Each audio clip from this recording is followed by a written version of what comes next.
Hey everyone, my name is Upendra Yadav और आप देख रहे हैं एजुकेशन एल्गोरिदम। तो हम लोगों ने सीक्वेंसेस ऑफ रियल नंबर्स के लेक्चर सीरीज़ को स्टार्ट किया था, जिसमें आज ये हमारा सेकंड लेक्चर है। तो आज हम लोग इस लेक्चर में बात करेंगे कि सीक्वेंस क्या होती हैं, सीक्वेंस का क्या यूज़ होता है, किस तरीके से किसी भी सीक्वेंस को रिप्रेजेंट किया जाता है। तो ये सारी चीज़ें आज हम लोग इस लेक्चर में सीखेंगे। तो सबसे पहले हम लोग ये जान लेते हैं कि सीक्वेंस का कहाँ यूज़ होता है, क्योंकि अगर हम कोई टॉपिक स्टार्ट करने वाले हैं तो सबसे पहले हम लोगों को ये पता होना चाहिए कि हम लोग इस टॉपिक का कहाँ यूज़ करते हैं, कैसे यूज़ करते हैं। क्योंकि जब तक आपको ये नहीं पता होगा कि सीक्वेंस का हम लोग कहाँ यूज़ करते हैं, कैसे यूज़ करते हैं, तब तक आपका इस चैप्टर को पढ़ने का कोई मतलब नहीं बनता है। तो मैं बताता हूँ आपको कि हम लोग सीक्वेंस का कहाँ यूज़ करते हैं और कैसे यूज़ करते हैं। सबसे पहले तो हम लोग टोपोलॉजिकल स्पेस में सीक्वेंसेस का बहुत ही यूज़ करते हैं। शायद आपने अपने ग्रेजुएशन के टाइम में पढ़ा भी हो। देन इसके बाद किसी भी फंक्शन की कंटिन्यूटी एंड डिफरेंशिएबिलिटी जब हम चेक करते हैं, तो अगर हम सीक्वेंस की हेल्प से किसी भी फंक्शन की कंटिन्यूटी एंड डिफरेंशिएबिलिटी चेक करते हैं तो वो हमारे लिए बहुत ही सिंपल होता है। जब हम लोग कंटिन्यूटी एंड डिफरेंशिएबिलिटी का चैप्टर स्टार्ट करेंगे तब मैं आपको बताऊंगा कि सीक्वेंस की हेल्प से हम लोग किसी भी फंक्शन की कंटिन्यूटी एंड डिफरेंशिएबिलिटी कैसे चेक करते हैं। देन इसके बाद हम लोग सीक्वेंस का एनालिसिस में भी यूज़ करते हैं। और बाकी के जो दो लास्ट पॉइंट हैं वो खुद के मेरे हैं। सीक्वेंस का यूज़ हम लोग लॉजिकल स्किल चेक करने में भी करते हैं। अगर आपको किसी की लॉजिकल स्किल को चेक करना है तो आप उससे सीक्वेंस के क्वेश्चन पूछ सकते हैं। और सीक्वेंस का जो लास्ट एप्लीकेशन है वो मेरा खुद का बनाया हुआ है और वो है ईगो। यस, आपने सही सुना, ईगो। क्योंकि हम लोग जो मैथमेटिक्स के स्टूडेंट होते हैं ना, उनमें ईगो बहुत होता है। मेरा यहाँ पर ईगो का मतलब क्यूरियस माइंड से है, क्योंकि हम लोगों में ये जानने की इच्छा होती है कि ऐसा क्यों हो रहा है किसी भी थ्योरम में या फिर किसी भी प्रूफ में, और ऐसा क्यों नहीं हो रहा है। मतलब हमारा ईगो हर्ट हो जाता है ना कि हमने जो किया है वैसा क्यों नहीं हो रहा है, अगर ऐसे करते तो क्या होता। तो ये हमारा ईगो ही है ना। तो लास्ट वाला एप्लीकेशन आपको बढ़िया लगा ना। अगर मैथमेटिक्स को लेकर आपका भी ऐसा ही ईगो है तो आप मुझे कमेंट सेक्शन में ज़रूर बताएं। तो अब आपको सीक्वेंस के एप्लीकेशन पता लग गए होंगे कि हम लोग सीक्वेंस का कहाँ कहाँ यूज़ करते हैं, और आगे चल के हम लोग ये भी देखेंगे कि सीक्वेंस का किस तरीके से यूज़ करते हैं, जैसे टोपोलॉजिकल स्पेस में, कंटिन्यूटी एंड डिफरेंशिएबिलिटी में, एनालिसिस में। तो ये सारी चीज़ें हम लोग आगे के कोर्सेज में और जो भी लेक्चर्स होंगे या जो भी वीडियोज़ होंगी उनमें हम लोग देखेंगे। नेक्स्ट, अब मैं आपसे एक क्वेश्चन पूछता हूँ कि सीक्वेंस क्या होती हैं। वैसे तो आपने ग्रेजुएशन में ऑलरेडी पढ़ रखा होगा कि सीक्वेंस क्या होती हैं, आपने 12th क्लास में भी पढ़ी होंगी सीक्वेंस। तो आप मुझे बताइए कि सीक्वेंस क्या होती हैं। नहीं नहीं, मुझे ग्रेजुएशन वाली डेफिनेशन नहीं चाहिए, मुझे वो डेफिनेशन चाहिए कि अगर आप सीक्वेंस एक छोटे बच्चे को समझाने जाओगे तो आप उसे कैसे समझाओगे कि सीक्वेंस क्या होती हैं। आपने 12th क्लास में भी पढ़ा है और आप ग्रेजुएशन में भी पढ़ के आए हैं। वो जो डेफिनेशन है, किताबी डेफिनेशन, वो तो सबको आती है, बट आप तो उन लोगों से डिफरेंट हो ना, तो आप लोगों को उनसे कुछ डिफरेंट भी आना चाहिए। क्योंकि एक क्लास में मार्क्स तो सभी के बराबर नहीं आते हैं, कुछ ही स्टूडेंट ऐसे होते हैं जो अच्छा परफॉर्मेंस करते हैं एग्ज़ाम में। ओके, कोई नहीं, मैं बताता हूँ आपको कि सीक्वेंस क्या होती हैं। आपने सेट के बारे में ऑलरेडी पढ़ रखा होगा। अगर मैं आपसे ये पूछूं कि व्हाट इज़ सेट, तो आप लोग क्या बोलोगे? Set is the well defined collection of any object. मतलब वेल डिफाइंड कलेक्शन होता है, उसको हम लोग क्या बोलते हैं? सेट बोलते हैं।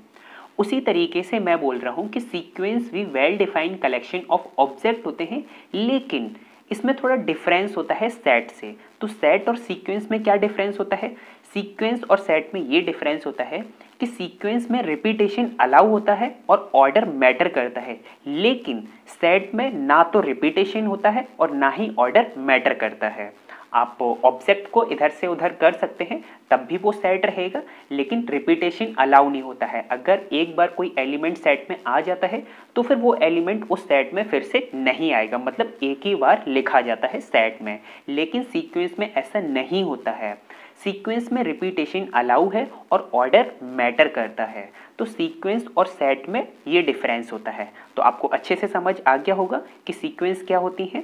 Sequence enumerated collection of object होता है। तो आपको छोटे बच्चों वाली डेफिनेशन समझ आ गई होगी, राइट। अब हम लोग अपनी डेफिनेशन देखते हैं कि जो आप लोगों ने बुक में डेफिनेशन पढ़ रखी है एक्चुअली में वो क्या है और उसका क्या मतलब है, क्या मीन्स है उसका। तो अब हम वो देखते हैं। तो सीक्वेंस की फॉर्मल डेफिनेशन है, पहले हम लोग डेफिनेशन को रीड करते हैं। A sequence in a set S is a function whose domain is the set n of natural number and whose range set is a subset of S।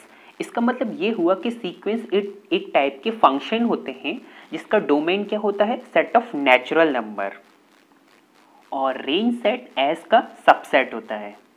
तो अगर हम सीक्वेंस को डिफाइन करें तो कैसे डिफाइन करेंगे कि sequence is a function f from n to s, जहाँ पे s हमारा कोई भी सेट हो सकता है और n क्या है, मतलब डोमेन क्या है, set of natural number.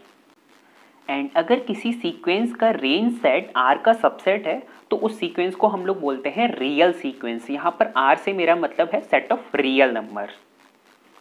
And किसी भी सीक्वेंस को यूजुअली हम लोग इस तरीके से डिफाइन करते हैं या फिर इस तरीके से डिफाइन करते हैं। तो आप जैसे चाहें आप वैसे डिफाइन कर सकते हैं। आप सीक्वेंस को इस तरीके से भी लिख सकते हैं और इस तरीके से भी लिख सकते हैं, जिसमें हम लोग a1 को फर्स्ट टर्म, a2 को सेकेंड टर्म, a3 को थर्ड टर्म, इसी तरीके से nth टर्म को क्या बोलते हैं, an, राइट। और अगर किसी सीक्वेंस का रेंज सेट कॉम्प्लेक्स नंबर का सबसेट है तो उस सीक्वेंस को हम लोग क्या बोलते हैं, कॉम्प्लेक्स सीक्वेंस या फिर sequences of complex number. Next अब हम लोग एक नोट देख लेते हैं। नोट है हमारे पास, a mapping f from Sn to R define a finite sequence of length n called as string. यहाँ पर ये जो Sn है वो डिनोट कर रहा है फर्स्ट n नेचुरल नंबर। तो इस टाइप की सीक्वेंस को हम लोग बोलते हैं स्ट्रिंग सीक्वेंस।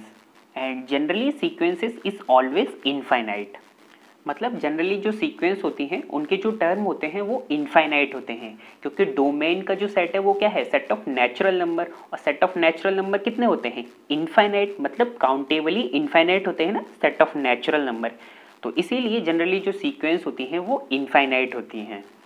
नेक्स्ट अब हम लोग ये देख लेते हैं कि किसी भी सीक्वेंस को किन किन तरीक़ों से लिख सकते हैं।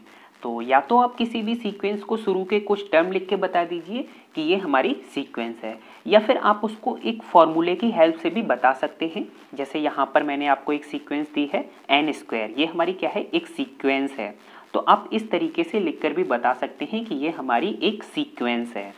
वैसे मैं आपको रिकमेंड करूँगा कि आप किसी भी सीक्वेंस को जब भी लिखें तो आप इसी तरीके से लिखें, और साथ में अगर आप n बिलोंग्स टू n ये भी लिख देते हैं तो बहुत अच्छी बात है। अगर नहीं भी लिखते हैं तब भी कोई दिक्कत नहीं है, क्योंकि अगर वो सीक्वेंस है तो उसका जो डोमेन होगा वो default set of natural number ही होता है। तो आप ज़्यादातर किसी भी सीक्वेंस को रिप्रेजेंट करें तो आप उसे इसी तरीके से लिखें, ठीक है। अब मैं आपको कुछ most common types of sequence बताता हूँ। तो फर्स्ट है arithmetic sequence, second geometric sequence and third harmonic sequence. इन तीनों टाइप के सीक्वेंस को आपने ग्रेजुएशन में भी पढ़ा होगा और आपने 12th में भी पढ़ा होगा। इसके बाद फोर्थ टाइप है Fibonacci sequence and fifth recursive sequence. Fibonacci sequence and recursive sequence मैं आपको बताऊंगा। रिकर्सिव सीक्वेंस का आपको एक एग्जांपल दिखाता हूँ। रिकर्सिव सीक्वेंस में क्या होता है कि हम लोग फर्स्ट टर्म को फिक्स कर देते हैं, देन एक फॉर्मूले की हेल्प से और फर्स्ट टर्म की हेल्प से हम सीक्वेंस के सारे टर्म निकाल सकते हैं। जैसे फॉर एग्जांपल यहाँ पर मैंने फर्स्ट टर्म को डिफाइन किया है कि a1 is 1 and n+1th term is 3an। तो इन दोनों की हेल्प से हम लोग इस सीक्वेंस के सारे टर्म को निकाल सकते हैं।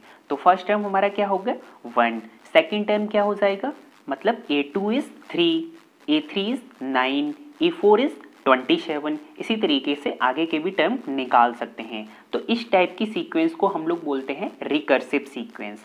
अब फिबोनाची सीक्वेंस किसे बोलते हैं, फिबोनाची सीक्वेंस मतलब लास्ट टर्म का यूज़ करके, मतलब with the help of last term हम आगे के टर्म फाइंड कर पाएँ, तो उस टाइप की सीक्वेंस को हम लोग बोलते हैं फिबोनाची सीक्वेंस। जैसे अगर मैं आपसे ये बोलूँ कि हमारा nth टर्म जो है मतलब an is equal to an+1 plus an+2, तो इस टाइप की सीक्वेंस को हम लोग क्या बोलते हैं, फिबोनाची सीक्वेंस। मतलब लास्ट टर्म की हेल्प से हम किसी भी सीक्वेंस के आगे के टर्म निकाल सकते हैं। तो ये थे कुछ most common types of sequence. Next अब हम लोग ये देखते हैं कि किसी भी सीक्वेंस का रेंज सेट क्या होता है, या फिर किस तरीके से किसी भी सीक्वेंस का रेंज सेट फाइंड आउट किया जाता है। सबसे पहले एक बार हम लोग रीड कर लेते हैं। The range set of a sequence is the set consisting of all distinct element of a sequence and without regards to the position term। मतलब set of all distinct element of a sequence, यहाँ पर आप ध्यान रखना distinct element of a sequence, इसको हम लोग बोलते हैं रेंज सेट। और आपको पता तो है ही है कि सेट में रिपीटेशन अलाउ नहीं होता है, तो इस वजह से यहाँ पर क्या होते हैं, distinct element of a sequence is called a range set of a sequence. तो किसी भी सीक्वेंस का रेंज सेट फाइनाइट भी हो सकता है और इनफाइनाइट भी हो सकता है। फॉर एग्जाम्पल अगर मैं आपसे ये कहूँ कि हमारे पास एक सीक्वेंस है A N is equal to N square या फिर एन, तो इसका जो रेंज सेट है वो क्या है, इनफाइनाइट है, क्योंकि सीक्वेंस में एलिमेंट किस टाइप के आ रहे हैं, 1 2 3 4 5 6 एंड सो ऑन, तो इसका रेंज सेट क्या है, इनफाइनाइट है। इसी तरीके से अगर मैं आपको दूसरी सीक्वेंस ये दूँ कि ए एन इज इक्वल टू -1 की पावर एन, तो इसका जो रेंज सेट है वो क्या है, फाइनाइट है, क्योंकि रेंज सेट में क्या एलिमेंट आएंगे, ओनली 1 एंड -1, तो इसका रेंज सेट फाइनाइट है।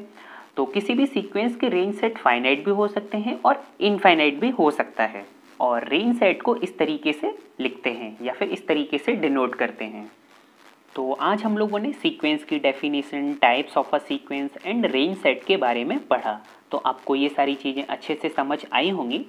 और वैसे भी आज के टॉपिक बहुत ही सिंपल थे, जैसे जैसे हम लोग आगे बढ़ते जाएंगे वैसे वैसे हार्ड टॉपिक आते जाएंगे, तो जब वो हार्ड टॉपिक आएंगे तो उन सभी टॉपिक को समझने में हम अपना ज़्यादा से ज़्यादा टाइम देंगे, जिससे बहुत ही अच्छे तरीके से समझ आ जाए। तो शुरू के कुछ लेक्चर्स में हम लोग थोड़ा फास्ट चलेंगे, जिससे आपको बोरिंग फील ना हो, ओके। तो अब हम लोग नेक्स्ट लेक्चर में पढ़ेंगे कि बाउंडेड सीक्वेंस क्या होती हैं, और उससे रिलेटेड एक थ्योरम है, बहुत ही अच्छी और इम्पोर्टेंट थ्योरम है, उसका प्रूफ भी हम लोग देखेंगे। तो नेक्स्ट लेक्चर में हम लोग बाउंडेड सीक्वेंस, मोनोटोनिक सीक्वेंस क्या होती हैं, इन सारी चीज़ों के बारे में नेक्स्ट लेक्चर में पढ़ेंगे। एंड अगर आपको आज का लेक्चर पसंद आया है तो आप लाइक कीजिए और अपने दोस्तों को भी शेयर कीजिए, जिससे आपके साथ साथ आपके दोस्तों का भी बेनिफिट हो जाएगा। और अगर आपको किसी चीज़ को समझने में प्रॉब्लम हुई हो तो आप मुझे कमेंट सेक्शन में बता सकते हैं, या फिर आप मुझे डायरेक्ट मेल करके भी पूछ सकते हैं। एंड अगर आप इसी तरीके के और लेक्चर्स चाहते हैं या फिर और कोर्सेज चाहते हैं तो आप हमारे चैनल को सब्सक्राइब भी कीजिए और साथ में जो बेल आइकन है उसको भी प्रेस कर लीजिए, जिससे आपको लेटेस्ट नोटिफिकेशन भी मिल जाएगा और हमारे और आपके बीच की जो कनेक्टिविटी है वो भी बहुत ही अच्छी बनी रहेगी। तो आप सब्सक्राइब करना बिल्कुल ना भूलें और साथ में बेल आइकन को भी प्रेस कर दीजिए। तो मिलते हैं अब हम लोग नेक्स्ट लेक्चर से। Take care, bye bye.